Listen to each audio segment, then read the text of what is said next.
incorporated in Southern California was.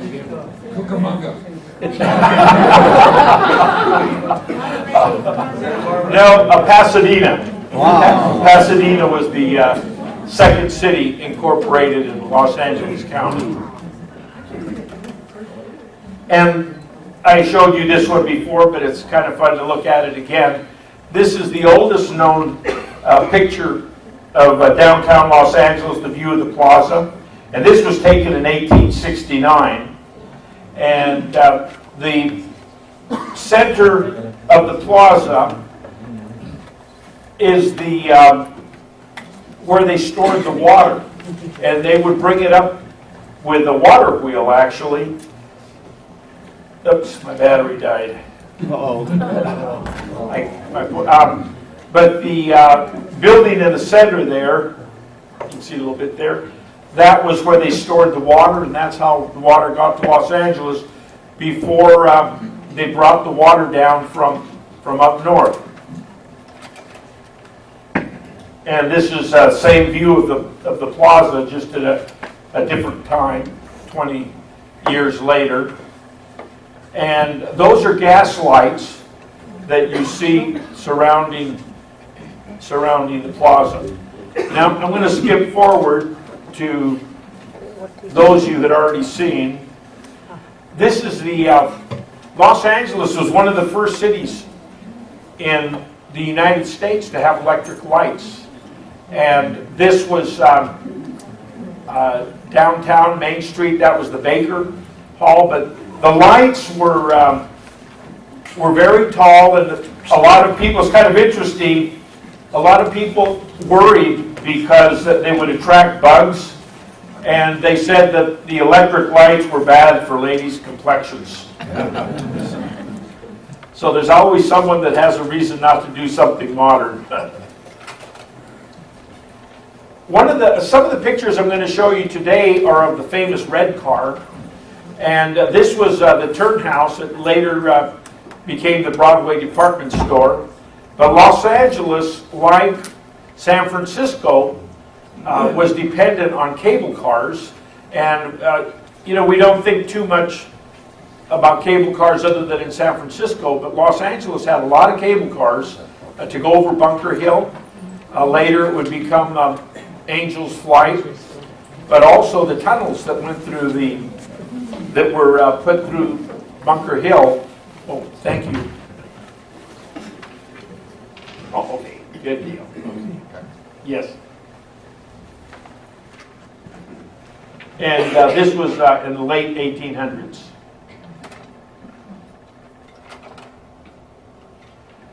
Now, of course, I showed you the picture of the water well, and that was, this is one of the changes, of course, that changed Los Angeles. This is a picture taken in 1913. And this is the aqueduct from the Los Angeles River up by Newhall. And this was the exact moment that the first water came down, and there were about 30,000 people on November the 5th, 1913, that went to see this. And you can see this is the crowd, if you can make it out. And here's the water, the first water on the spillway. And of course now you see that on the 5 as you come down the 5. Now, Mulholland and Chandler used the water to annex a lot of cities to downtown Los Angeles. Originally, San Fernando Valley was planned to be independent cities, much like we are here in San Gabriel. But they told those cities that if they didn't become annexed to Los Angeles, because Los Angeles owned the water, they would probably dry up. And it probably wasn't the truth, but it worked, and that's how Los Angeles annexed a lot of the cities that are out in San Fernando Valley. That water came all the way from the Owens Valley. Yes, all the way. It was quite an engineering feat.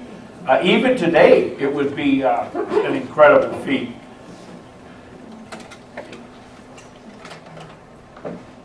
Now we're closer to home here. This is Pasadena, and the first colonists that really came to Pasadena before the indigenous native California Indians was the a group from Indiana, and this was where they came to settle in Pasadena. And the reason they came was to get out of the cold weather.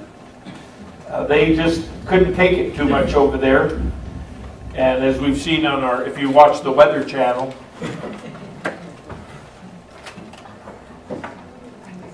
this is out in Hollywood, and this was in the early 1900s, about 1904. This was the Denker Ranch, and they're picking peas out there.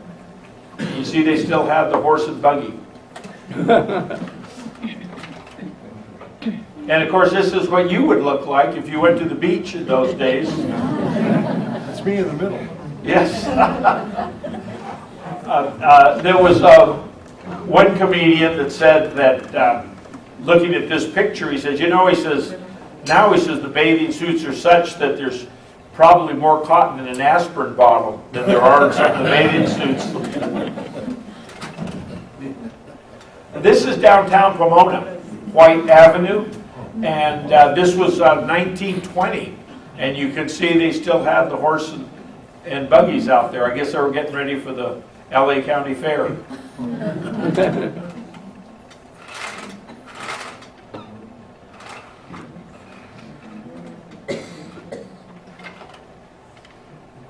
This also is closer to home. This was the San Gabriel Valley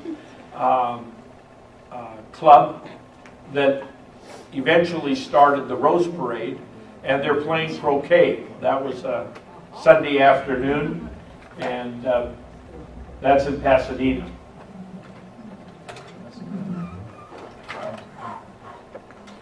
Now I shared this with you, and also this was the Mount Low tram that went up to Mount Low, and you can see the tram here, and it was quite a sensation. In fact, they said this attracted more visitors than Yosemite in the years that it was popular. And it became part of the Huntington, the red car line. And that was part of their project before it finally burnt. And this was what the view looked from the top of Mount Low, looking out towards San Fernando Valley. And this was about 1910. Okay, now I'm going to switch over to the digital. These are, I'm going to end up with these slides. When you're ready to put the digital slide in, I'll go ahead and get started with number one. Is this also the changer for the digital? No. No? Okay. So now it's the digital thing?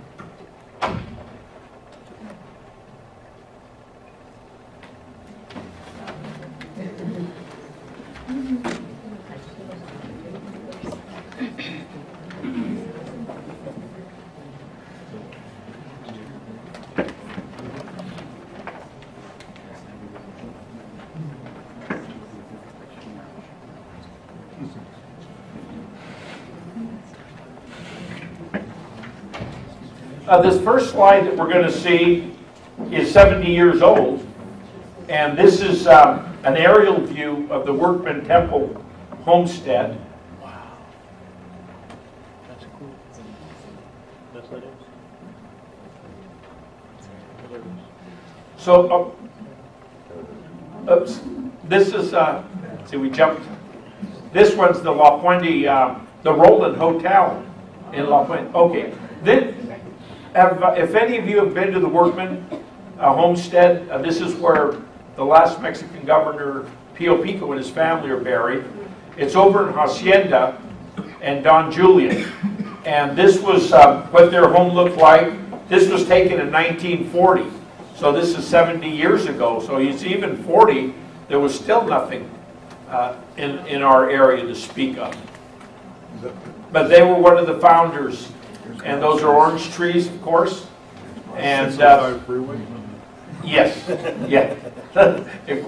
That was not the 605 freeway yet, but that would be Valley Boulevard up at the top. Okay, we go to the next slide. This next slide, Which one was Valley? pardon? Which one was Valley Boulevard? It would be up. It would have been up at the top, the top of the slide. Now this was taken in 1880 in La Puente. And this was the Roland Hotel. Of course, you know Roland was one of the founders of yes, the Anglo-American founders that came. But you can see everybody's out there posing. Now, one of the reasons California became so popular for making movies was the electric lights were not bright enough to film movies. They had to do it outside. So that's one of the things that attracted the movie makers. You know, Edison had all the patents on the movies, but he was back east. And, you know, right now that we're having all the problems about people pirating movies and DVDs, well, that happened in those days. The movie makers were pirating Edison's patents. But by the time they could come out here to California to take them to court, they would go to Mexico and hide. So, okay, the next slide. Now, next slide was taken in 1920. And this is the Roland House in Roland Heights. And this was taken about 1920. And you can see the orchards that were around the home. It's a beautiful home. They still have a museum there. Now let's go to the next one. This is an aerial view of San Gabriel. And this one was taken in 1928. So you can see the changes. And you can see the streets here. This is Roses Road, Coolidge, and Mission Drive, and this is Rosemead. So you can see the differences from 28, so it's less than 100 years ago, about 90 some years ago. This Nostra and that one. Yes. Now the next slide, let's take a look. This is what a real estate office would have looked like in 1909. This was the San Dimas Real Estate Company up in San Dimas on Bonita in Monte Vista. And you can see here it says San Dimas Real Estate Company. And they were out looking at property, evidently. that was the caravan. Okay, the next slide is, if it was in color, of course this would be red, but this was a red car, and this was on Sierra Madre and Baldwin, and this was in 1908, and that was the depot. So that was right on Sierra Madre and Baldwin in 1908. Okay, let's. The next slide is a picture of the first electric streetcar in Los Angeles. And you can see that they had crowding problems in those days. We have them on the freeway. They had them on the streetcars. And you can see it was pulled by a separate car. And this was taken in 1873. Wow. And a judge convinced them to put this electric streetcar in. But everybody fought it because they didn't think anyone would want to go out to the sticks on 3rd and Hill Street. But he prevailed. They didn't have toothbrushes. Yes. Okay, the next slide is the first Santa Anita racetrack, and this was taken in 1908. And you can see it's Is that a chariot? quite changed, but still has the towers that are familiar with the Santa Anita racetrack. Okay, the next slide was taken, that was 1908, okay? The next slide was in 1942, and this is a young Japanese intern that was posing with a statue of Seabiscuit in 1942. As you know, Santa Anita became one of the sad parts of our history, in that we had interned the American Japanese in different locations, and Santa Anita was one of them. And you know, life is, even though it's hard, there's still fun times. It looks like she's kind of enjoying herself there a little bit. making the best of a tough situation. Okay, the next slide is on the corner of Glendale Boulevard and 2nd Street. Now this was just taken, I put this one in here because this was taken, I took this in 1910. 2010.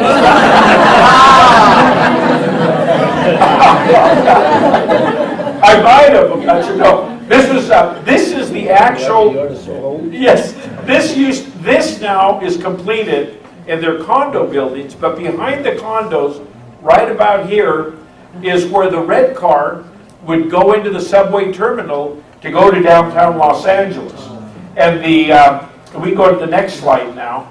The subway terminal was 1 mile long, and that I can remember riding on as a young boy. My mother would go shopping downtown Los Angeles because there weren't supermarkets all over the place. And we would ride in this car, and of course, again, this would be red if you could see it. And I always remember the subway terminal had a very damp, earthy smell, and the car, they said, would reach 60 miles an hour going down the tunnel. Now, I didn't have part of this, but I understand some high school boys would make the car rock, and the conductor would have to stop the car. This one is not too far away from here. This was taken, and some of you might recall this trestle. There was a trestle that kind of looks like a Magic Mountain ride in the red car. This was taken in 1949, and this was kind of a sleeker version, a later version of the red car. This is right on Riverside Drive. This would be Riverside Drive. And then down here, this is Fletcher Drive. So Elysian Park would be back over this way. And that was taken in 1949. Now the next slide was taken in 1908, and this is a red car that's going over a trestle by the San Gabriel Mission. And this car would go from Los Angeles to the San Gabriel Mission to Pasadena and back. And this was taken in 1908. It's a very grainy picture, but it's kind of fun to see. Everything, of course, in those days was made out of wood, pretty much. So that's crossing the riverbed. Okay, the next slide was taken in 1919, and Huntington had a strike going with the railroad workers, so they were short of conductors and all, and this is what it looked like on a crowded streetcar going to work in the morning. This was the Los Angeles Railway, and it was overcrowded due to the strike. In 1944, the red cars reached their top ridership, and it was over 1.5 million riders that would ride the red car. So it was a very popular vehicle. And you could go, they said, from downtown Los Angeles to downtown San Bernardino in just a little bit over an hour. It was better than today's freeways. Okay, the next slide is the Los Angeles Mission. So we have the San Gabriel Mission, of course, here in San Gabriel. And this was the Los Angeles Mission, which was built after San Gabriel Mission. This was built in 1887, right where the plaza is. And of course, it's completely changed today, but you can see the burros and people out posing. Now, one of the things, when people posed, if you notice the old pictures, everybody looks very stern. Yep. It wasn't that they were so unhappy, other than for the fact that the photographs took a long time to develop, and they had to hold still for maybe 5-10 minutes. So that's one of the reasons when you see the pictures of the old-timers, they all have, from any country, not only here, but they have this really stern look. Okay, the next slide is an interesting slide. This was in Echo Park, and it's still there. This was Amy Semple McPherson was the founder, the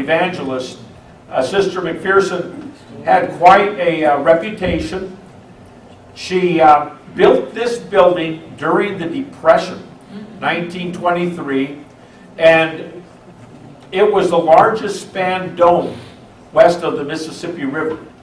And it was prior to TBN, they had their radio towers, and they had a radio station that up until a few years ago, and of course this is Echo Park, up to a few years ago they were broadcasting on the radio.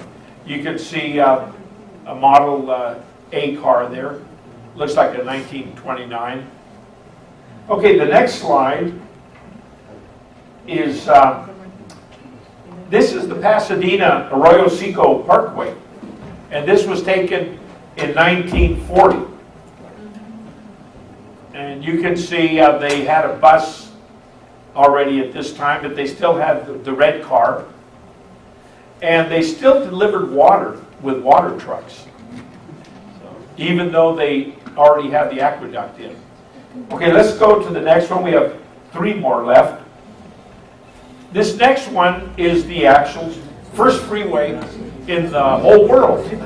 This was the Arroyo Seco Parkway, and it was built in 1941. And believe it or not, this is the freeway that I learned to drive on. Nearly scared my father to death. So I'll never forget this freeway. But you can see, you'll never see it like this today with just a couple cars on it. It's kind of fun to see that. That was 1941. And the next 2 slides I'll show you really quick. Which freeway is it? Arroyo Seco, Pasadena Freeway. Oh, that got in there by mistake. Bob Block had given me a tip, so you'll see that I don't just show this to Rotary clubs, I also show it. And then the next one, this is your Toastmaster officers for the Westside Gabriel Valley Association of Realtors that were training. So I'm going to end with that slide. So thank you very much for your attention.